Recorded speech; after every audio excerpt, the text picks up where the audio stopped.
Happy New Year! Happy New Year! Hey guys, it's your girl Brandi, aka Brandi Forr. Welcome back to my channel. Welcome to my channel if you're new here. I do lots of commentary videos on pop culture, reality shows, movies, etc, etc. So if you like any of those things, make sure you subscribe to my channel. Click the subscribe button. Click that button. Sorry y'all, I'm like high on caffeine. It's been a day. It's been a day, seriously. Also, if you like my hair, comment below. Yeah, today I really wanted to talk about Love Island Australia season 4 because quite frankly, this was a good season. This was a good season to me, honestly, and don't even like come at me, but I thought the season was more entertaining than the UK from 2022. Your argument might be, okay, yes, it might have been more entertaining because it was like less authentic and definitely more produced. For instance, what are superfans? Yeah, we'll get into that. However, I just enjoyed it. Like, there was drama every episode. Like, I was interested every single episode. When it got slow was like towards the end, but that's usually normal. Like, that's not surprising at all. So yeah, I enjoyed the season for the most part. And since Love Island UK season 9, the new season is airing this month. They're doing a winter series. I wanted to definitely do a video on Love Island Australia just to talk about it right before I start talking about Love Island UK all day. So yeah, let's get into it. For starters, let's talk about the pre-recorded ending. The pre-recorded series finale. Yeah, didn't like that. Didn't like that at all. They took the authenticity from the show by pre-recording everyone's reactions to who had won. That's very, very whack, honestly, and I was very disappointed, and it took the excitement away. Like, I knew Claudia and Austin were gonna win. Sorry, spoiler alert, but like, get it together. I knew Claudia and Austin were going to win, but still, it was kind of like, it would have been really nice to see their actual reactions rather than a recording. And knowing the fact that it was recorded 5 different times, like, that doesn't make me excited for them at all. It was weird. Like, I saw a TikTok of them watching it on TV, and that was like their initial, like their reaction for real. So I was kind of disappointed. It just takes the excitement away from the show. Like, the whole point of Love Island is so that like the audience is interacting, or the audience is involved within the show, not only the islanders and their opinions, but our opinions as well. So for us to not, well, Australia to not be able to vote for their favorite couple, that's messed up. For there to be super fans, can somebody tell me who these super fans were? Like, I don't really understand who decided that they were super fans. Are the super fans like YouTubers like myself, who are based in Australia? Like, are they Redditors? I don't really understand. Otherwise, it's giving producer. It's definitely giving producer, because why the super fans let Stella stay for so long and it did not make sense. We'll get to that. And then yes, also notice that there was no Casa Amor this season as well. Unpopular opinion, this may be an unpopular opinion, but I actually did not mind there being no Casa Amor. We've been seeing Casa Amor for every single season since season 3. Since 2017. I'm over it. I actually like that they switched it up this time. Like, they brought Claudia's ex, Justin, back. Like, that was cool. However, did not like that they brought Tina and Mitch back, the 2 crybabies of last season. I did not want... Don't get me wrong. I cry. I'm a crier. Ain't even gonna hold you. I get emotional. But the way they get emotional, I'm just like, oh my gosh. Every time they have a conversation, they cry. Why are you crying? I don't understand why they brought them back. Mitch was a really good bombshell. He was a good bombshell. He was kind of almost like Adam from UK season 8. However, it was just like bringing Tina back as well. It was just like, it was just too much. I did not want both of them back. It was obvious they were going to get back together. And it was obvious that, of course, as soon as Tina gave Mitch a second chance, Mitch did not care about her anymore. You could literally tell that he did not care to try anymore as soon as she gave him a second chance. And now look, now they're broken up. They literally broke up right after the show ended. Of course, he broke up with her again and probably hooked up with Emily again. So it's just like, what was the point in that? There was no point in bringing them back. And I would have been tight if they made it to the finals, to be honest. Yes, another thing that was really, really bothersome. All the boys this season were just terrible. Like, why were they all so bad? They were actually definition of F-boy. And it's like, we started out with Connor, who was just like the top manipulator. He was so there for the game and only for the game. He actually didn't even attempt to hide it, which I respect. Like, don't attempt to hide if you're like here for a game instead of like playing people. However, it was just like, dude, why are you here? Like, this is not for the money, bro. This is like for love. And you're just wasting everybody's time with you being here. And Jessica was really stressing me out because she was really trying to give him a chance. And I'm kind of just like, Jessica, like, are you blind? Are you blind? Were all of them blind? It made no sense. Mitch was an F-boy. I already knew he was an F-boy from the beginning. He literally admitted to being an F-boy on day one. First episode, he said he was an F-boy. He said he was an F-boy.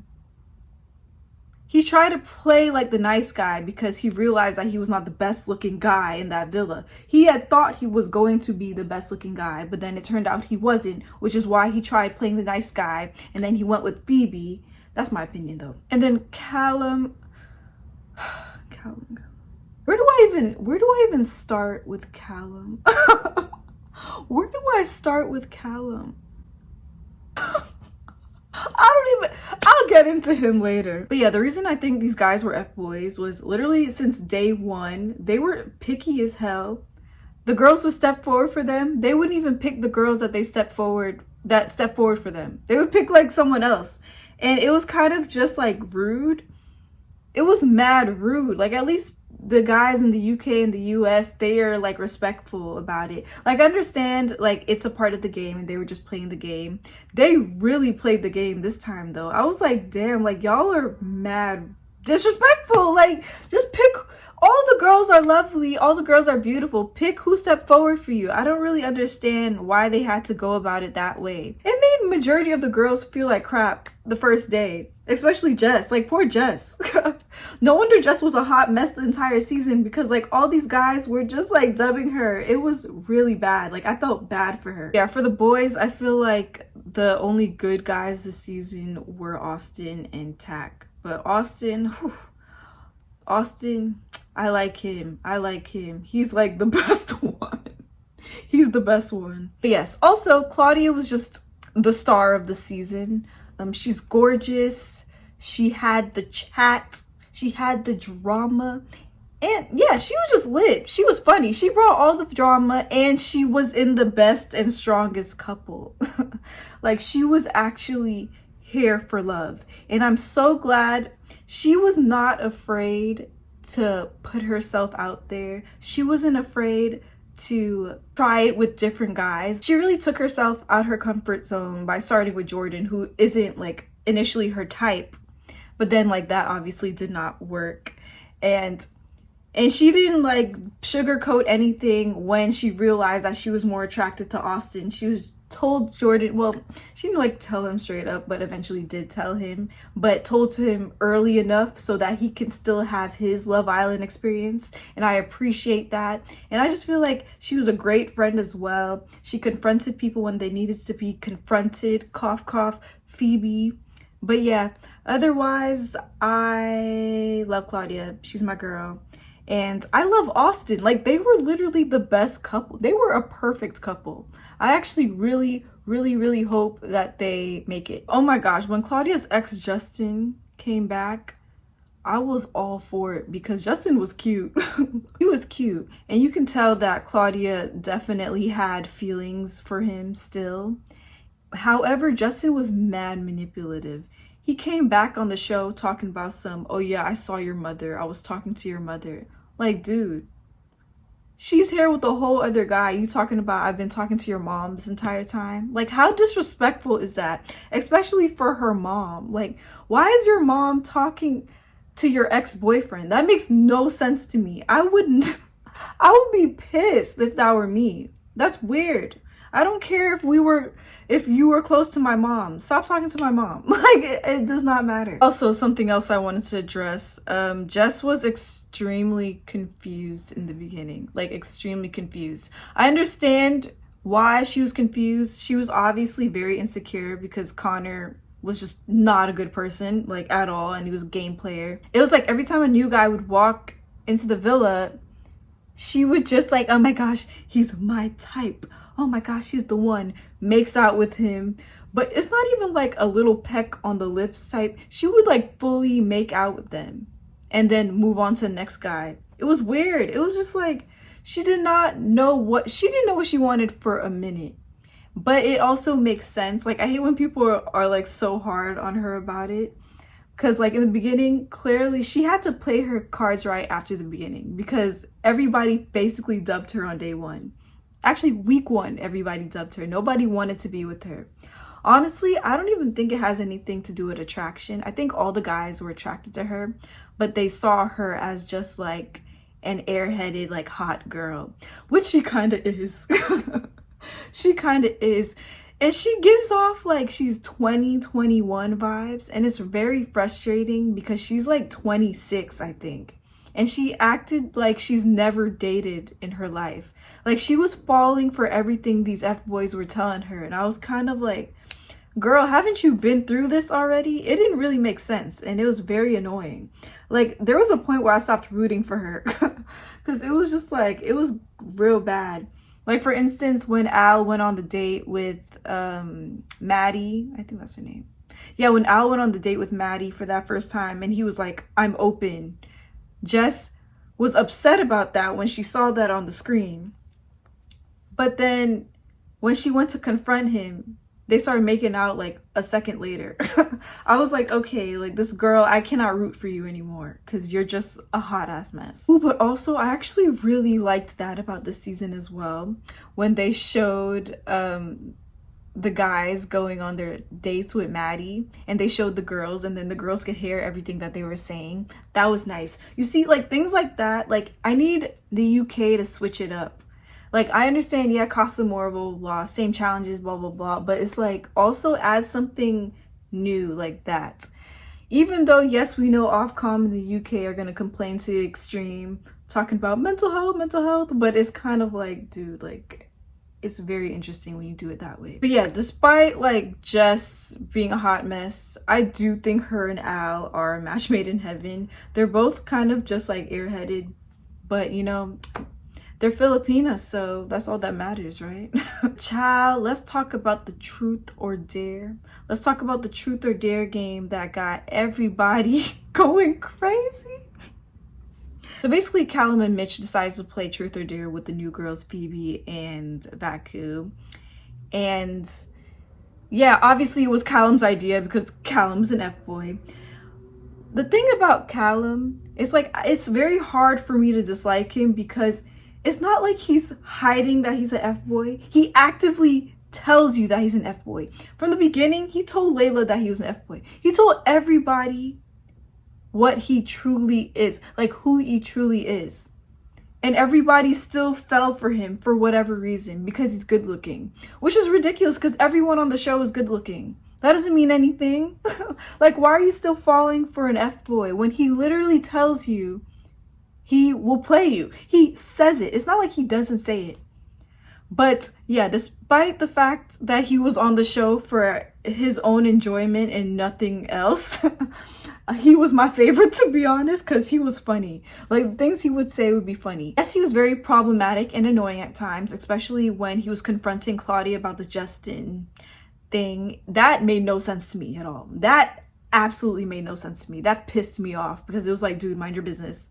This was before Austin. Like, this is literally, it wasn't his business. He should not have even inserted himself in that. But anyways, Otherwise, yes, he was a very great character on the show because he was just funny. Yeah, the main issue with Truth or Dare is that Mitch and Phoebe, they were pretty much like the strongest couple at this point. Mitch was doing everything and anything to basically get Phoebe to fall in love with him. I saw it for myself, so it was kind of weird. Like, actions, like, you can say one thing, but when you're doing something else, it's kind of hard for me to be like, oh, but he's not ready. He's not like ready to be serious yet. Like, this man is always cuddled up with her, always reassuring her, always saying, you're the one, you're the one. But then he sneaks off and plays Truth or Dare. That's what got it for me. It's the fact that he snuck off to play Truth or Dare. Why are you sneaking off in a villa? The villa is only so big. What did you think was gonna happen? Like, you knew the producers were going to eventually tell Phoebe. You just literally did not care. I feel like he did this for the ratings, or I don't know why he did it, but it actually made no sense because obviously she was going to find out. Why didn't they ask other islanders, like everyone else, to be included in the Truth or Dare so it wasn't sus? It was only them two in the Truth or Dare. It just made no sense. So of course Phoebe was just like distraught and upset about the situation when she saw that. Like, I would be too. And then child, Layla's reaction was actually like funny. At first I was like rooting for her. I was like, yes, Layla, like, put him in his place. However, for some reason, I don't know what's in the air. I don't know what these boys have over these girls' heads, but they literally forgave them in a heartbeat. Callum literally told the new Phoebe and Vacu that he would get to know both of them, but then goes back and tells Layla that he didn't say that and he only has eyes for Layla. Layla believed him immediately. Didn't question him at all, believed him immediately. And not only that, she became a psycho. She became clingy. She was telling girls, that's my man, stay away from him. That's my man. Like, girl. But also, she's 20 years old. I was crazy when I was 20. It's really crazy what, like, being 20 does to your brain. Because I swear, like, same. At 20 years old, I was that naive and that lost. Because, like, honestly, it was just so frustrating watching that. I was like, you gotta be kidding me. And then with Phoebe, on the other hand, Phoebe was even more annoying. Her whole, I'm gonna try to not make you an F-boy anymore. I'm gonna try to make you fall in love with me. Why would you ever tell a guy that? He's definitely gonna cheat on you now. No question about that.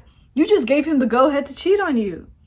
Why would you ever say that? So that's why from that moment, I was like, yeah, Phoebe and Mitch are not gonna last. They're not gonna last. Also, of course, I gotta talk about my fellow Black people on Love Island, Tak and Vacu. Of course, both of them did not find love. Are we surprised? Are we surprised?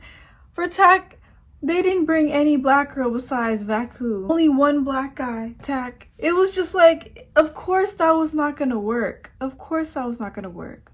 And I feel like Tak sent Vacu home because he didn't want to look like he was second best, so that's why he sent her home. But I was still just like, dude, your option was literally that was your only option. Like, you should have just chose her.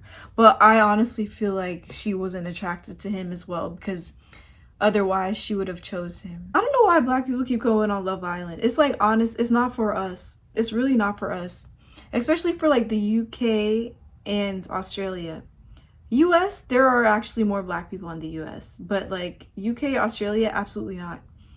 Dami in India, like, yeah, we got lucky last season, but like, still, don't be surprised.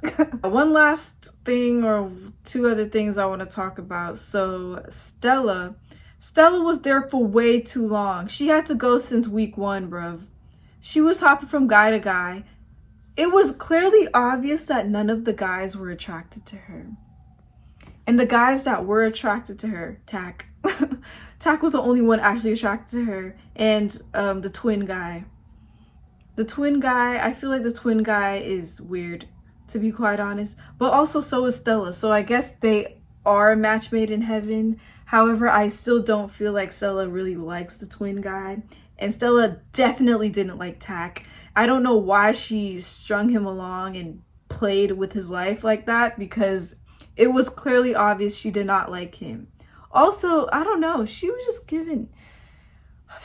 boring. It just did not work. It didn't work for the season at all. Yeah, no one was attracted to her. That's what made, she was literally like the Hugo of this season. I hate watching them for so long. It just becomes cringy. Like at one point you're like, oh, you feel bad, but then when it prolongs up until episode 30, you're like, dude, I don't care about this anymore. Okay, and then last thing that I want to talk about that was really annoying. I did not like how Jordan strung Phoebe H. Long. That was a very messed up of him, and quite frankly, I think he actually is still into Claudia.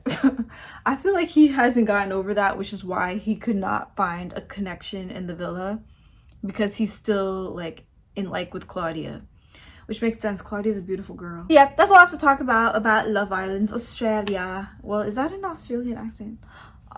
Love Island Australia.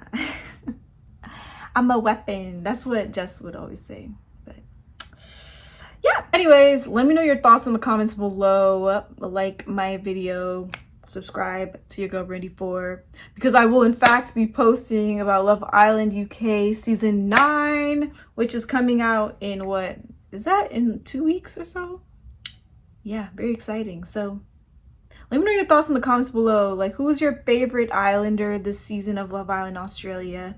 Who's your least favorite and why? What did you like about the season? What didn't you like? Did you like that there was no Casa Amor? Like, let me know. And yeah.